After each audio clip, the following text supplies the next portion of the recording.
दशम स्कंद में 29वें अध्याय में रास लीला का स्मरण श्री सुखदेव जी महाराज ने किया है।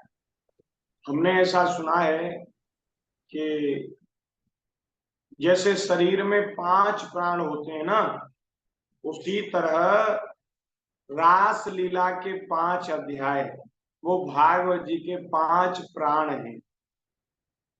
प्राण की तरह हैं भागवत जी के, प्राण की। रास लीला में भगवान के दिव्य मधुर रास विलास का वर्णन, गोपियों के साथ जो भगवान ने श्री यमुना जी के पावन पुलिन पर वृंदावन में जो लीला की, जो विहार किया, उसका वर्णन है। अच्छा, ये जो वर्णन है ना, ये सबके सामने कहने योग्य नहीं है, क्योंकि सब लोग कहने सुनने के अधिकारी नहीं, सब लोग सुनने के अधिकारी नहीं, श्रवण के अधिकारी नहीं है। इसीलिए तो लोग नाना प्रकार की बातें करते हैं। रास की चर्चा उन्होंने ठीक से सुनी नहीं, संतों का संग किया नहीं, तो भगवान के ऊपर दोषारोपण करते हैं। इसलिए ये चर्चा बड़ी दुर्लभ है, बड़ी अगम्य है। इसको पचा पाना वो महाराज बड़ा कठिन काम है। तो इसलिए महाराज जब गीता प्रेस से श्रीमद् भागवत जी की छपाई का काम हो रहा था, प्रिंटिंग का काम हो रहा था, तो उस समय के संतों ने, महापुरुषों ने ये बात कही कि महाराज ये जो रास लीला के जो अध्याय है ना, इनको भागवत जी से निकाल दिया जाना चाहिए, इसको प्रिंट नहीं किया जाना चाहिए। तो उन्होंने, किन्हीं संतों का तो ये मत था, तो किन्हीं ने कहा भाई क्यों ऐसा आप क्यों कह रहे हैं? उन्होंने कहा कि ये जो रासलीला के जो अध्याय हैं, ये महाराज इसमें भगवान की लीला विहार का वर्णन है। कलयुग के प्राणी जो हैं वो बड़े मलिन बुद्धि वाले, मलिन अंतःकरण वाले हैं। उनमें समझ तो है नहीं, सोचने समझने की शक्ति तो है नहीं। वो बहुत जल्दी से ही वो महाराज अनर्गल प्रलाप करने लग जाते हैं। तो वो उनके लिए उसको पचा पाना बड़ा कठिन है। ये तो भैया पवित्र अंतःकरण जिनका होता है, उनको ही भगवान की लीला का रहस्य समझ में आता है। तो महाराज इसलिए इनको हटा देना चाहिए, ऐसा किसी ने कहा। तो महाराज उस समय भागवत जी के बहुत बड़े विद्वान, बड़े अच्छे प्रवक्ता श्री अखंडानंद सरस्वती जी महाराज, उन्होंने उस समय उन संतों से कहा था कि आप ये बात कह रहे हैं कि रास लीला के अध्यायों का भागवत जी से हटा देना चाहिए। तो मेरा निवेदन ये है कि अगर रास लीला के 5 अध्याय हट गए तो भागवत जी निर्जीव हो जाएंगे, क्योंकि ये प्राण है। शरीर में प्राण ना रहे तो शरीर की शोभा नहीं रहती, प्राण है तभी तक शोभा है महाराज।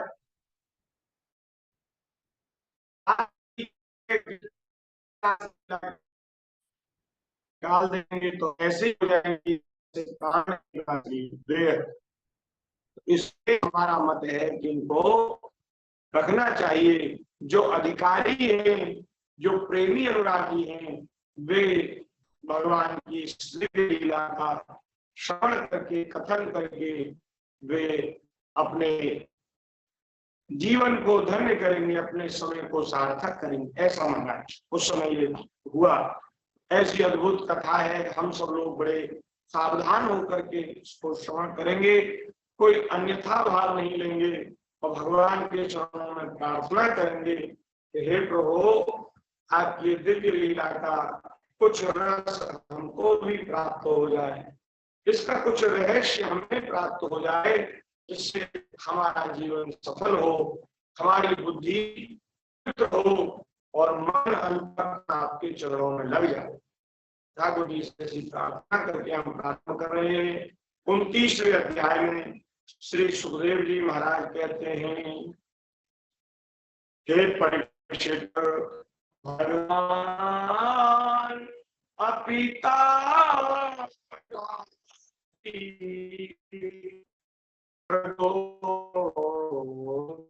मल्लिका वीक्षन्तुं मनश्चक्रे योगमाया उपाश्रिता। वीक्षन्तुं मनश्चक्रे योगमाया उपाश्रिता। हमारे पूज्य गुरुदेव भगवान कहते हैं कि जब रास लीला का प्रारंभ श्री सुखदेव जी महाराज करने जा रहे हैं, सबसे पहले कह रहे हैं भगवान अपिता रात्रि ही। उन शरद ऋतु की रात्रियों में वृंदावन की दिव्य शोभा का दर्शन करके भगवान श्री कृष्ण के मन में कौन भगवान है, वे कर्म बंधन से इच्छा निर्मित सच्चिदानंद में धारण करने वाले प्रभु भगवान ही स्वयं श्री कृष्ण रूप में आए, और ये जो लीला है वो भगवान के द्वारा की हुई। अगर इसको सामान्य मनुष्य की हम लोगों को सावधान करने के लिए तो ये ना समझे कि सामान्य मनुष्य की लीला है, नहीं, ये किसी सामान्य मनुष्य की लीला नहीं है। अरे भैया, ये तो पुरुषोत्तम लीला, पुरुषोत्तम भगवान श्री कृष्ण की लीला है, भगवान के द्वारा की हुई लीला है। तो भगवान की लीला समझ करके हम इसका रसास्वादन करें। सुखदेव जी कह रहे हैं शरद ऋतु की पूर्णिमा और सुंदर वृंदावन का वह मनोरम दृश्य, यमुना जी का पावन पुलिन, ये सब देख करके श्री ठाकुर जी के मन में आया, अब जो है गोपियों के जन्म जन्मांतर की जो लालसा है, जो उनकी इच्छा आकांक्षा है, उसको पूरा करने का समय आ गया है। पहले जब गोपियों ने भगवान श्री को गोपी रूप में प्राप्त करने के लिए कात्यायनी देवी की आराधना की थी, तब भगवान श्री कृष्ण ने उनको वरदान दिया था कि तुम्हारा मनोरथ शीघ्र सिद्ध होगा, पूरा होगा। तो अपने उस वरदान को भी आज सत्य करने का समय आ गया है। भगवान ने कहा कि शरद ऋतु की रात्रि में मैं तुम्हें प्राप्त होऊंगा, तुम्हारे साथ विहार करूंगा। तो वह समय आ गया है। ऐसा विचार करके श्री ठाकुर जी ने वीक्षरंतुम मनश्चक्रे योग मायाम उपाश्रिता, भगवान ने योग माया का आश्रय लिया, और योग माया के आश्रय से भगवान ने अपने प्रेमियों की अपनी प्रेमी जो गोपी हैं, उनकी इच्छा को पूर्ण करने के लिए मन को स्वीकार किया। ठाकुर जी ने योग माया का आश्रय लिया और योग माया के द्वारा मन को स्वीकार किया। नहीं तो भगवान के भीतर मन नहीं है। हमारे ठाकुर जी बिना मन के हैं, मन नहीं है ठाकुर जी को।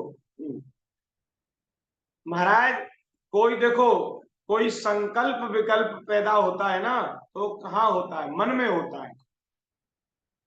मन में कोई विचार पैदा होता है, कोई संकल्प पैदा होता है, तो फिर इंद्रियां उस संकल्प को पूर्ण करने के लिए क्रिया करती हैं, शरीर क्रिया करता है। यदि संकल्प ही नहीं होगा तो फिर क्रिया भी नहीं होगी। पहले संकल्प होता है, विचार होता है, पहले मन होता है कि महाराज आज तो बाजार घूमे हमें, कुछ चाट पकौड़ी टिकिया खाया में। तो जब मन होता है तो फिर शरीर उस ओर क्रिया करता है, फिर बढ़िया शरीर फिर लग जाता है, अपना श्रृंगार करता है, साज सज्जा करता है, बढ़िया कपड़ा पहनता है, सेंट लगाता है, परफ्यूम लगाता है, गाड़ी निकालता है और फिर गाड़ी से घूमने जाता है। तो मन में पहले विचार आते, तब क्रिया होती है। भैया यहाँ तो मन ही नहीं है तो विचार कहाँ से आएगा। ध्यान दीजिए ठाकुर जी, जैसे हम लोग वासना कामना के द्वारा प्रेरित होकर कोई क्रिया करते हैं, कोई अच्छी बुरी पवित्र अपवित्र क्रिया करते हैं, वैसे भगवान वैसे नहीं करते। भगवान संकल्प विकल्प से रहित है। वे आत्मा राम है, पूर्ण काम है, आप्त काम है। उनको बाहर कोई कामना ही नहीं। भगवान कुछ करें ऐसा संसार में कोई कार्य ही नहीं। ठाकुर जी को कुछ नहीं करना, उनको कुछ भी प्राप्त नहीं करना,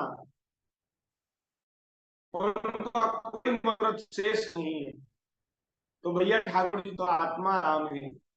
फिर भगवान ऐसी क्योंकि तो अपने प्रेमी की इच्छा पूर्ण करने के लिए, क्योंकि भगवान भगवान की जितनी भी लीलाएं है ना, जितनी भी लीलाएं वो अपने प्रेमियों के लिए, अपने भक्तों के लिए।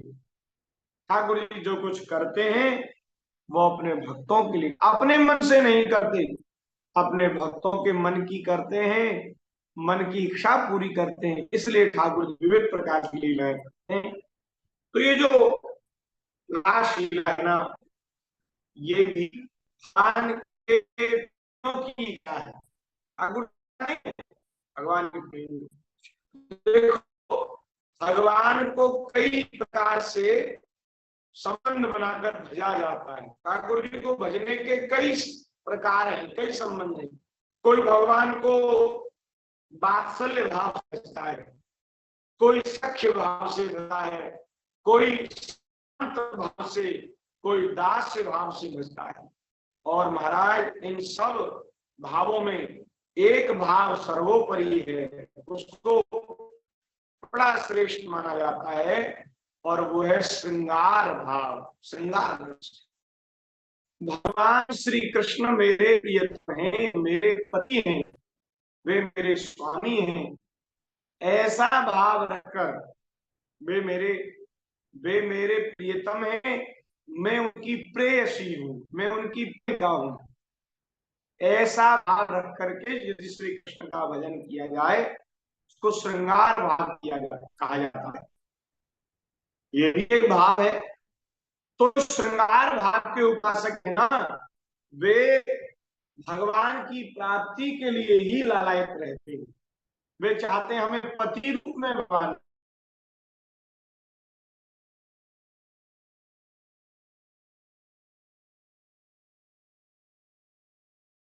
तो नारायण नारायण नारायण नारायण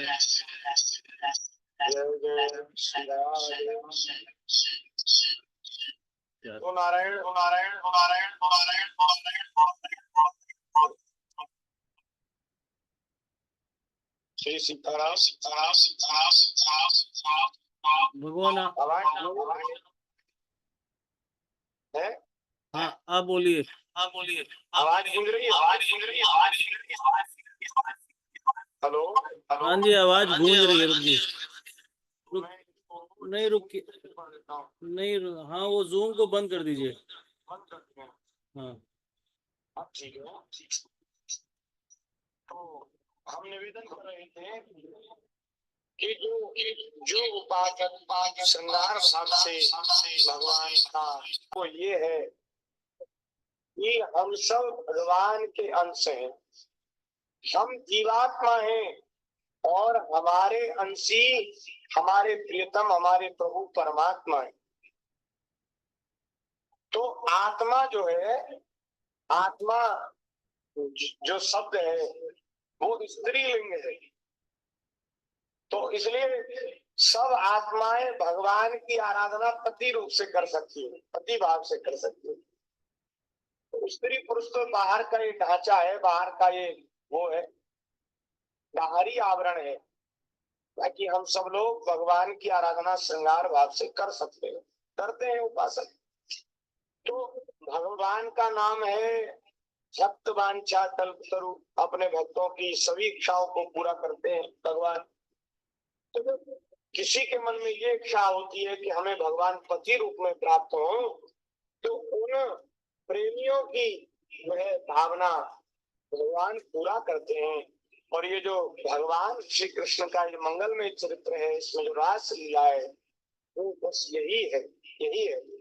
इसको महाराज हमें समझना चाहिए कि अनेक जन्मों से जो भगवान की आराधना कर रहे थे ऋषि मुनि महात्मा, वो सब गोपियों के रूप में प्रकट हुए, और इस जन्म में भी उन्होंने जब से सुध संभाली तब से श्री कृष्ण की प्राप्ति के लिए ही सब किया, धर्म कर्म अनुष्ठान।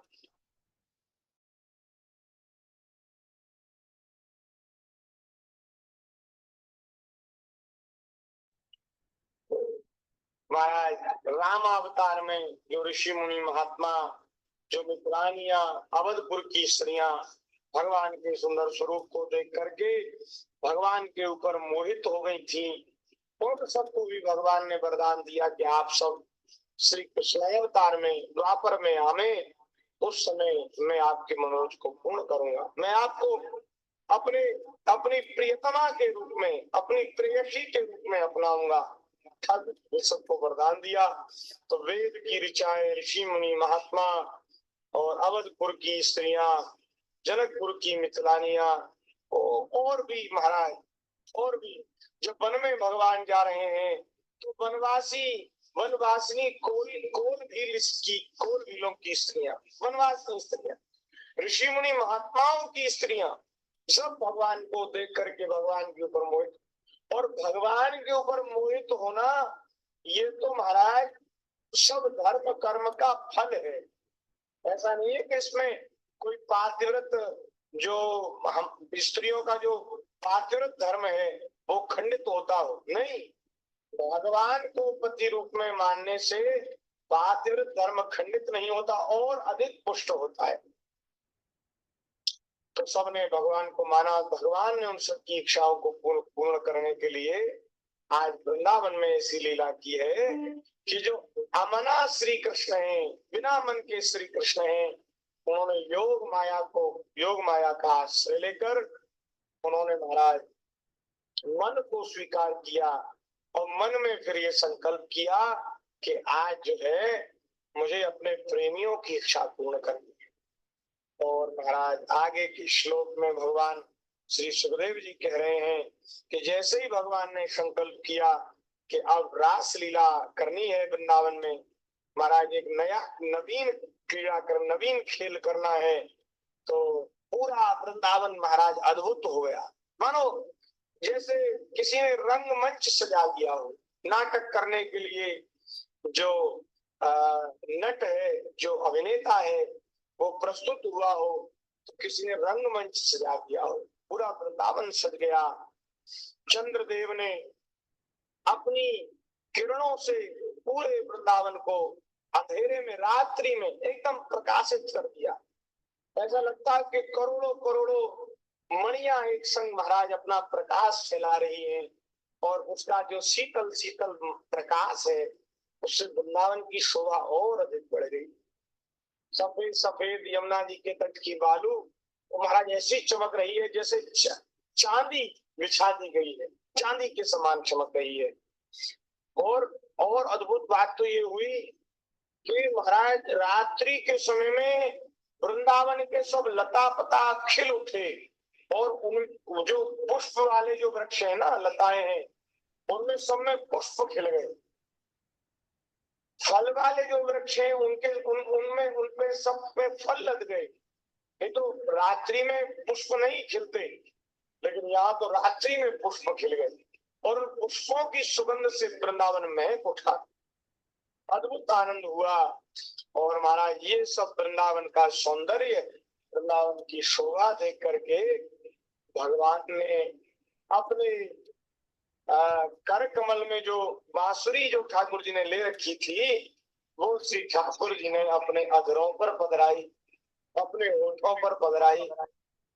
और महाराज बंसीवट में, वृंदावन में श्री यमुना जी के परम पावन तट पर कदम के वृक्ष के नीचे त्रिभंग ललित होकर, जैसे श्री राधा रमण जी खड़े रहते हैं, राधा रमन लाल जी खड़े रहते हैं ना, त्रिवंग ललित, ऐसे ठाकुर जी ने होकर के और महाराज बांसुरी बजाई। बोलिए भक्तवत्सल भगवान की जय। बड़ी सुंदर बांसुरी बजाई। अब ठाकुर जी जब बांसुरी बजावे भैया, तो वो बांसुरी की ध्वनि कितनी मधुर होगी, कितनी मीठी होगी, कितनी रसमयी होगी, इसका तो अनुमान हम लोग नहीं कर सकते। इसको तो वही जान सकता है जिसने कभी स्वप्न में भी उस बांसुरी की ध्वनि को सुना हो।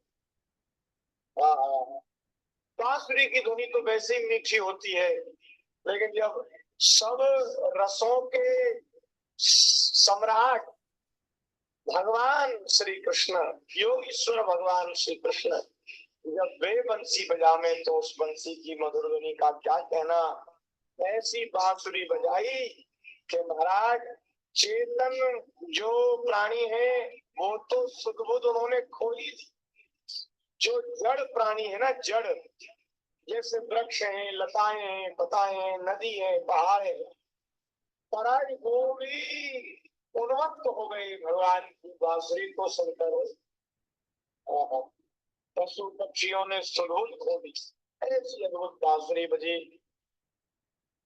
दृष्ट्वा कुमुदवन्तमखण्ड मंडलम रमाननाभं नवकुङ्कुमारुणं वनं च तत्कोमलगो विरञ्जितं जगौकलं वामदृशां मनोहरम् निशम्य गीतम् सदनन्दवर्धनम् तजस्त्रियः कृष्णगृहीतमानसा आजग्मुरन्योन्यमलक्षितो उद्यमा सायन्त्रिकान्तो जवलोलकुण्डला।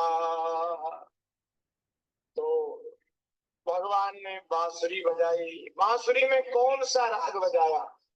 ठाकुर जी ने ब्रज सुंदरियों के मन को हरण करने वाली काम बीज क्लीम की स्पष्ट एवं मधुरतान छेड़ी। कामदेव को बढ़ाने वाली क्लीम की ध्वनि भगवान ने छेड़ दी। ऐसी बांसुरी बाजी है। जैसे ही महाराज गए, बंसी की मधुर ध्वनि है, कैसी मधुर ध्वनि है महाराज। उसका बड़ा सुंदर सुंदर भाव है। ठाकुर जी की बांसुरी की जो धुन है उसके बड़े सुंदर सुंदर भाव है। तो महाराज उनका स्मरण हम कर लें। बोलिए रास बिहारी भगवान की जय। जय जय श्री राधे श्याम। हाँ, बड़ा सुंदर भाव है। चलो री मुरली सुनिए, चलो री मुरली सुनिए, कान बजाई जमुना तीर। गोपियां कह रही हैं, जब गोपियों ने उस बांसुरी की धुन को सुना तो एक दूसरे से कह रही हैं, चलो री मुरली सुनिए।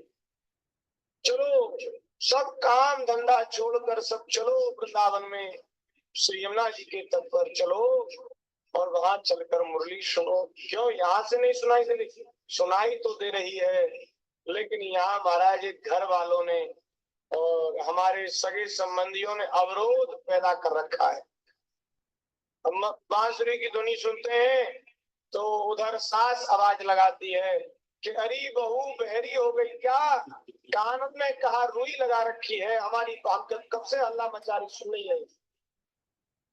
हमारा कभी पति आवाज देता है, कभी बालक बच्चे आवाज देते हैं, कभी कोई और काम लगता है, कभी कोई और। नहीं नहीं, बोले यहाँ रह करके मुरली सुनने में आनंद नहीं। बोले उनके पास चलो, सब छोड़ छाड़ के चलो, सब त्याग के चलो, अब या वहां जाकर के मुरली सुनो। यही है महाराज। यही है घर गृहस्थी में रह करके भजन करना और विरक्त होकर भजन करने में अंतर। घर गृहस्थी में भजन तो बनता है लेकिन खटपट लगी रहती है, कभी कोई कुछ कहता है, कभी कोई कुछ कहता है, कोई काम, कोई धंधा, कोई प्रपंच, कोई व्यवहार, और इन व्यवहार से जो तंग आ जाता है वो सब कुछ छोड़ छाड़ करके वृंदावन चला आता है और बोले महाराज यहाँ तो बेखटका भजन है, कोई खटका नहीं।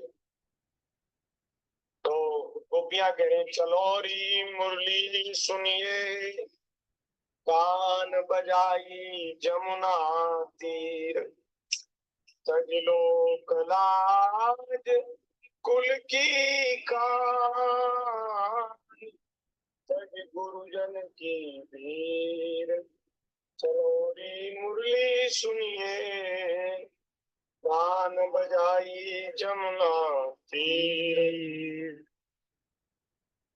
जमुना जल थकित भयो, बचा न पीवे क्षीर। मुरली की ध्वनि सुनकर यमुना जी रुक गई, बछड़ों ने दूध पीना बंद कर दिया। जमुना जल थकित भयो, बचा न पीवे क्षीर। सुर विमान थकित भये, थकित कोकिल कीर। देह की सुध बिसर गई, बिसरो तन को चीर। मात तात बिसर गए, बिसरे बाल कबीर। मुरली धुनि मधुर बाजे, कैसे धरो धीर। सूरदास मदन मोहन, जानत हो पर पीर। अब गोपियों ने एक दूसरे से कह दिया कि हरी गोपियों, हरी सखियों, चलो श्री श्री श्याम सुंदर के, श्री कृष्ण के पास चलो, वहां चल करके मुरली सुनो। अब तो महाराज, अब तो गोपियां सब छोड़ छाड़ करके चल दी। मैं चली जा मोहन मुरली, मधुर मधुर धुनी बाजरी। मैं चली री जा मोहन मुरली, मधुर मधुर धुनी बाजरी। और उनका मन उनके हाथ से निकल गया, धीरज छूट गया, और अब तो रोकने से भी पांव रुकते नहीं है। जिधर से मुरली की धुनी आ रही है उस तरफ पैर तोड़े चले जा रहे, सरपट तोड़े चले जा रहे हैं। उनकी सासुओं ने रोका, पतियों ने रोका, बाल बच्चों ने रोका, नहीं रुकी, सबके रोकते रोकते चली गई। अब बस आज यहीं विराम कर रहे हैं और आगे कल फिर यहीं से बांसुरी की ध्वनि से ही हम आगे की कथा का स्मरण करेंगे। बड़ी सुंदर मंगलमय मधुर लीला है। ठाकुर जी कृपा करें कि हम ठीक से कह पावे और आप सब लोग ठीक से सुन पावे, ऐसी भगवान कृपा करें। तो महाराज बहुत आनंद में डुबा देने वाली चर्चा है, बहुत सुंदर है। हमसे तो कहते बनता नहीं, हम कहना आता नहीं, तो ठाकुर जी के चरणों में इनके भरोसे कुछ कहते हैं कि आप जैसा कहलवाना चाहे वैसा कहलवा लें, हमें तो कुछ आता नहीं। ठाकुर जी ऐसी कृपा करें कि हम अपनी वाणी को पवित्र कर लें, अपने कानों को पवित्र कर लें और अपने समय को सार्थक कर लें। आज के सत्संग को यहीं विराम। बोलिए भक्तवत्सल भगवान की जय। जय जय श्यामा जय जय श्याम, जय जय श्री वृंदावन धाम। जय जय श्यामा जय जय श्याम, जय जय श्री वृंदावन धाम। जय जय श्यामा जय जय श्याम, जय जय श्री वृंदावन धाम। जय जय श्यामा जय जय श्यामा जय जय श्याम जय श्याम, जय जय श्री वृंदावन धाम। जय जय श्री ब्रजमंडल धाम। जय जय श्री जय जय श्री ब्रजमंडल ब्रिज धाम। मंडल धाम। श्री वृंदावन धाम। जय जय श्री जय जय श्री वृंदावन धाम। पावन बिहारी लाल की जय। जय श्री की राम जय। श्याम नारायण। जय। आप सभी को सादर प्रणाम। जय सिया राम।